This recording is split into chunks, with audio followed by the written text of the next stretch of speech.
Hace mucho tiempo, un campesino vivía en las cercanías del Cerro de San Juan. Él trabajaba criando ganado y cierto día, una de sus vacas se le perdió. Al ir a buscarla, el hombre se adentró en una cueva del cerro y se sorprendió al ver que al final, había un pueblo muy lindo con una iglesia preciosa. Al acercarse a esta última se dio cuenta de que allí crecía un gran árbol de naranjas. Decidió cortar algunas para dárselas a su esposa. Al regresar por donde había venido, sin embargo, se quedó perplejo al notar que todo era muy distinto. Había casas que no estaban allí antes y las que sí, estaban algo deterioradas. Confundido, se acercó a su casa y se sorprendió al ver a su esposa que le abría la puerta. Había envejecido varios años.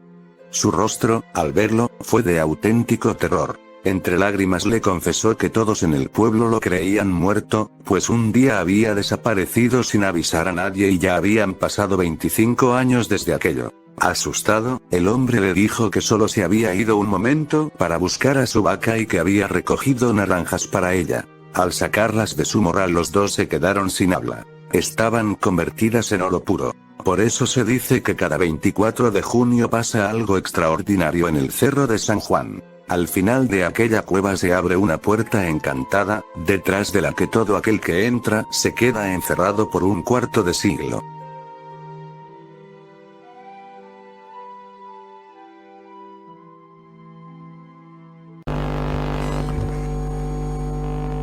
Trabajaba en una centralita de emergencias médicas cuando me pasó esta historia.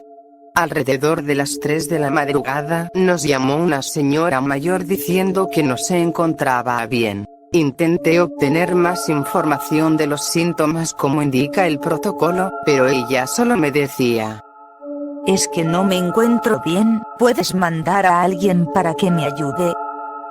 Me dio su dirección y su número, y me dijo que no había nadie en casa, pero que la puerta estaba abierta, así que podían entrar los médicos. Al cabo de un minuto me dijo que se iba al baño y que dejaba el teléfono un momento. Yo le pedí que antes me contara qué le ocurría exactamente mientras le mandábamos una ambulancia. Me repitió que se iba al baño un minuto, y no la volví a oír más. Pasaron 2 minutos más y me llamó uno de los auxiliares que ya había llegado a casa de la mujer, y su tono de voz me dio mal rollo enseguida. Emergencias. ¿Cómo se ha recibido la llamada exactamente? Le expliqué que había sido la propia paciente desde el fijo, y él no me contestó directamente, sino que usó su móvil para llamar a la oficina, como si no quisiera que le oyeran por radio. ¿Estás segura de que no ha llamado otro miembro de la familia o algo? Le expliqué que la llamada la había hecho la paciente hacía unos 8 minutos, y aluciné con lo que me dijo. Está en el baño, pero esta mujer lleva muerta al menos 12 horas. Necesitaremos que venga aquí un agente.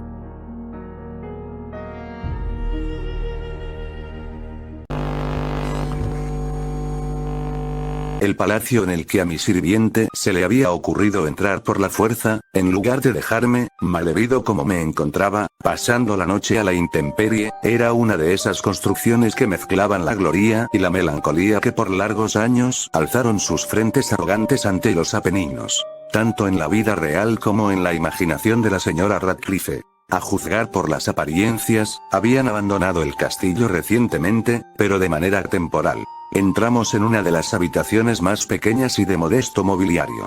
Se hallaba en una torre apartada del resto del palacio. Estaba ricamente decorado, sin embargo se había deteriorado y todo era muy antiguo. Las paredes ostentaban un grueso papel tapiz y lucían trofeos heráldicos de distintos tamaños, de los cuales colgaba una asombrosa cantidad de pinturas contemporáneas en su estilo, protegidas por marcos de oro a la usanza arabesca.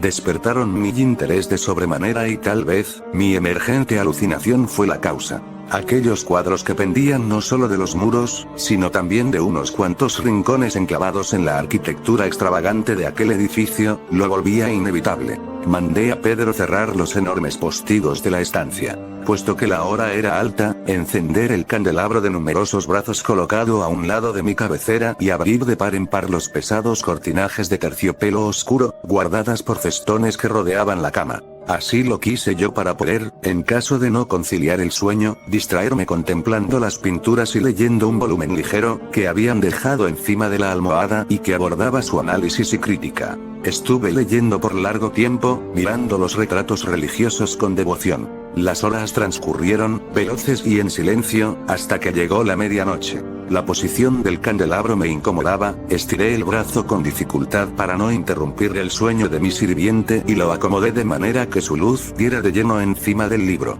Pero este movimiento tuvo una consecuencia totalmente inesperada. La luz de sus muchas bujías iluminó plenamente un nicho del dormitorio que hasta entonces, había estado escondido por la sombra de una de las columnas de la cama. Noté un cuadro en el que hasta ese momento no había reparado, envuelto en la brillante luz. Se trataba del retrato de una muchacha ya formada, prácticamente una mujer. La contemplé con rapidez y cerré mis ojos. ¿Por qué?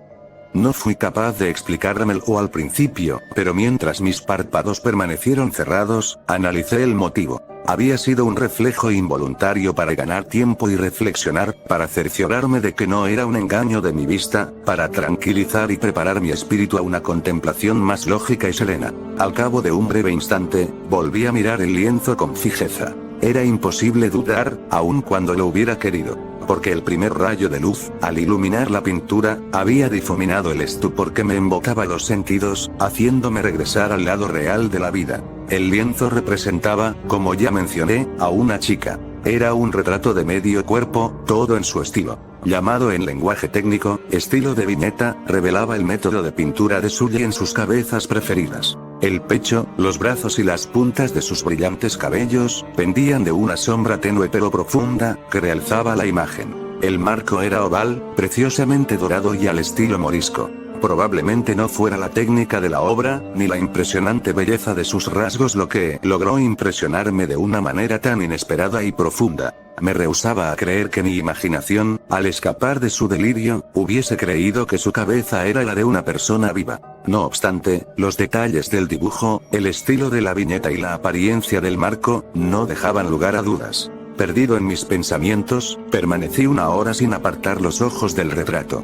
Aquel inexplicable sentimiento de realidad y vida, que en un principio me había provocado escalofríos, terminó por subyugarme. Inundado por un temible respeto, regresé el candelabro a su posición anterior y apartando mi mirada el motivo de mi inquietud, tomé una vez más el volumen que relataba la historia y descripción de los cuadros. Busqué de inmediato el número que correspondía al retrato oval y leí la peculiar y extraña historia a continuación. Era una moza de delicada belleza, tan gentil como graciosa, que en mal hora se enamoró del pintor y se casó con él. Él poseía un temperamento apasionado, austero y reflexivo, y había entregado todo su amor al arte. Ella, joven de extravagante belleza, llena de luz y alegría, con la esperanza de un cervatillo, amándolo por completo y no despreciando más que al arte, que era su rival, temerosa de los pinceles, la paleta y otros oscuros instrumentos que le robaban la atención de su amado. Horrible impresión se llevó la muchacha cuando el pintor expresó su deseo de hacerle un retrato.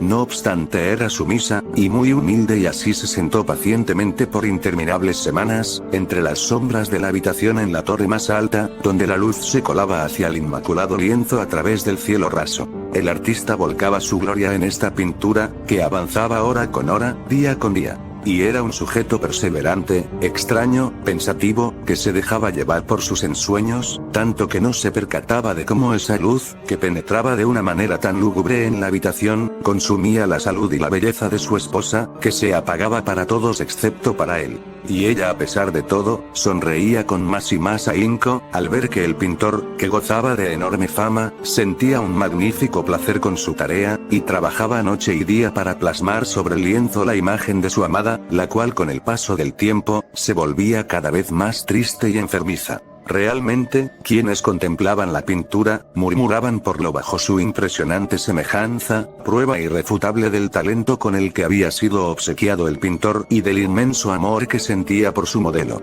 Pero, al final, cuando el retrato llegaba a su conclusión, no se permitió a nadie entrar en la torre.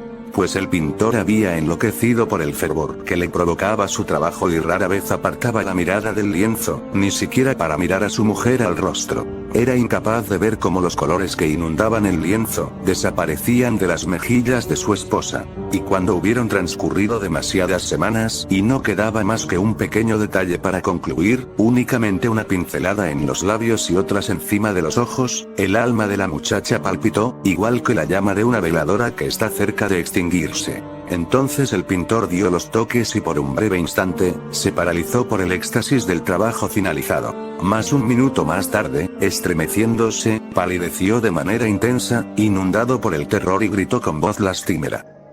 De verdad es la vida misma. Se giró con violencia para observar a su amada. Estaba muerta.